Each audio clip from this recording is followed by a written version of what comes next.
Listen up, because I'm about to drop a story that'll make your jaw hit the floor. In 1948, a guy named Harry Snyder made a wild bet that a tiny burger shack in California could take on the giants of fast food. No franchises, no frozen patties, just fresh beef and a dream. That bet?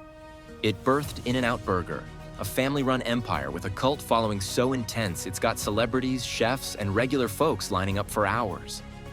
How did a simple burger joint become a billion-dollar legend? Stick around, because this story's got twists you won't believe. Let's set the scene. It's 1948, post-World War II America. Cars are king, and people are craving quick, cheap eats. Harry and Esther Snyder, a hard-working couple from Baldwin Park, California, see an opportunity. Fast food's starting to boom, but most joints are slinging greasy, pre-made grub. Harry's got a different vision. Fresh, made-to-order burgers served so fast you don't even need to leave your car. Sounds simple, right? But here's the crazy part. Harry's betting everything on a drive-thru. Not just any drive-thru, but the first one in California with a two-way speaker system he rigged up himself. This is groundbreaking stuff, and it's about to change the game. But will it work? Hold that thought. Harry and Esther open their first In-N-Out in a 100-square-foot shack. No indoor seating, just a window and a dream. Esther's at home managing the books, while Harry's flipping burgers and hand-cutting fries. They're not just serving food, they're serving quality. Fresh beef, never frozen. Potatoes peeled and cut daily. Buns baked local. This obsession with freshness becomes their secret weapon.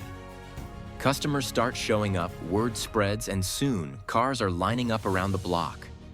But here's the first open loop. Could a tiny family business really keep up with the big dogs like McDonald's, who were already franchising like crazy? We'll get there. Fast forward to the 1950s, and In-N-Out's starting to make waves. Harry's not just a burger guy, he's a visionary. He's hand-picking ingredients from local markets every morning, making sure every patty, every fry, every shake is top-notch. This commitment to quality turns customers into fanatics. People aren't just eating at In-N-Out, they're preaching about it. The drive-thru's a hit, and the Snyders are proving you don't need a big menu to win. Burgers, fries, shakes, that's it. Keep it simple, do it well. But here's the kicker. Harry's got no interest in franchising. He's turning down big money to keep In-N-Out family run. Why? That's the next open loop. By the 1960s, In-N-Out's becoming a California staple. The menu's still lean, but customers are getting creative. They start asking for custom orders, and the staff's happy to oblige. Enter the secret menu. It's not on the board, but word of mouth spreads like wildfire. The animal-style burger. Mustard grilled patty, grilled onions, extra spread, pickles, becomes a legend. This secret menu isn't just about food, it's about being in the know, part of an exclusive club. It's genius marketing without spending a dime. But here's the next twist. How do you scale a business this obsessed with quality? That's coming up. Tragedy strikes in 1976.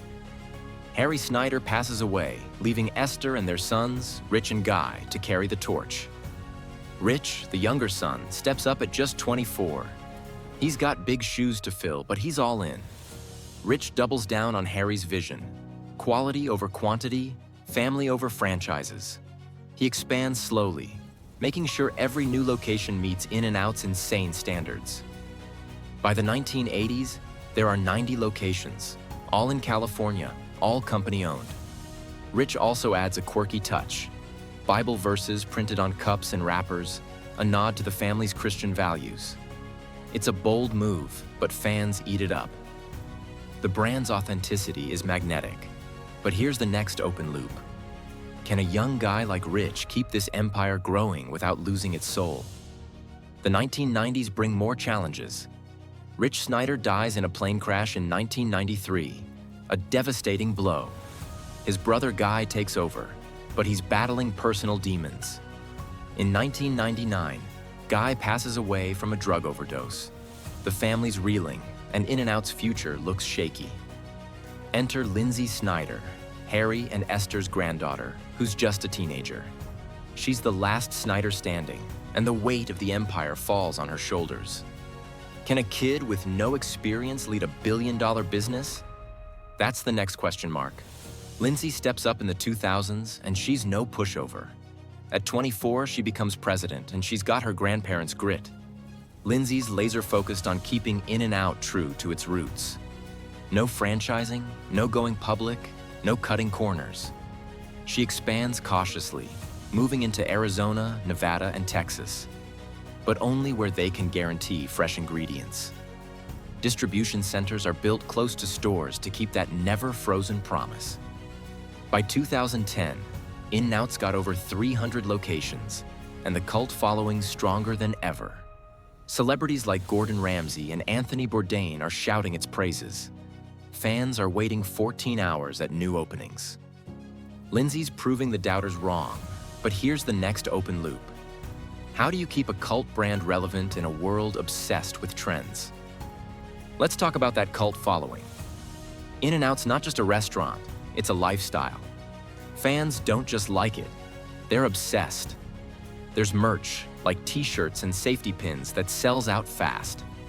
Social media's flooded with In-N-Out posts, from burger pics to secret menu hacks. The brand's exclusivity adds to the hype.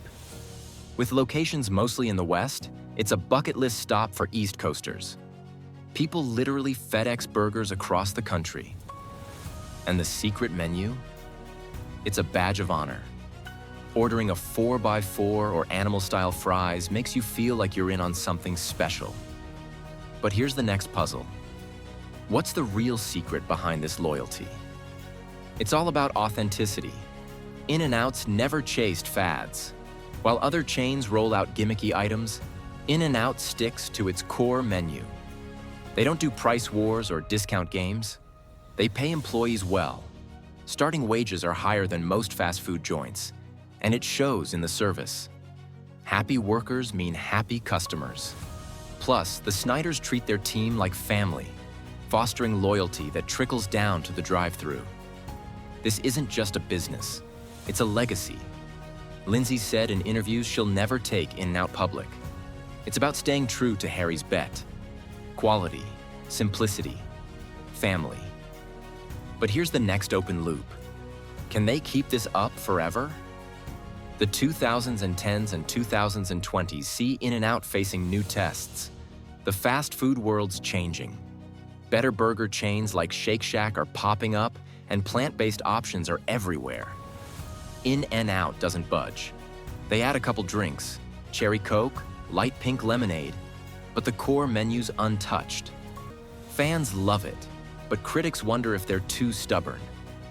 Meanwhile, Lindsay's navigating lawsuits, like one against DoorDash for unauthorized delivery. She's protective of the brand, even shutting down fake secret menu hacks on social media. In-N-Out's expanding to Colorado, Idaho, and planning for Tennessee. But it's slow and deliberate. They're not rushing to blanket the country. Why? That's the next open loop. Let's zoom out. In-N-Out's success isn't just about burgers. It's about sticking to principles in a world that's always chasing the next big thing. Harry Snyder's crazy bet, betting on quality, family, and a simple menu, has paid off. Today, In-N-Out's got over 400 locations, an estimated $1.5 billion in revenue, and a fan base that includes everyone from Miley Cyrus to Julia Child. They've done it without franchising, without going public, without compromising. That's rare in any business, let alone fast food. But here's the final open loop. What's next for In-N-Out? Can Lindsay keep the magic alive as the industry evolves? Here's the takeaway. In-N-Out's story isn't just about burgers, it's about betting on yourself. Harry and Esther took a risk, and every Snyder since has doubled down. They've faced tragedy, competition, and pressure to sell out, but they've never wavered. That's why fans are so loyal. They're not just eating a burger, they're buying into a legacy. So, next time you're at In-N-Out, think about the crazy bet that started it all. What's your go-to order? Drop it in the comments and let's see who's got the best secret menu hack. If this story fired you up, Smash that like button and subscribe for more epic business tales. In-N-Out's proven you don't need to follow the crowd to win big. So keep betting on your vision, keep grinding, and as always, keep hustling.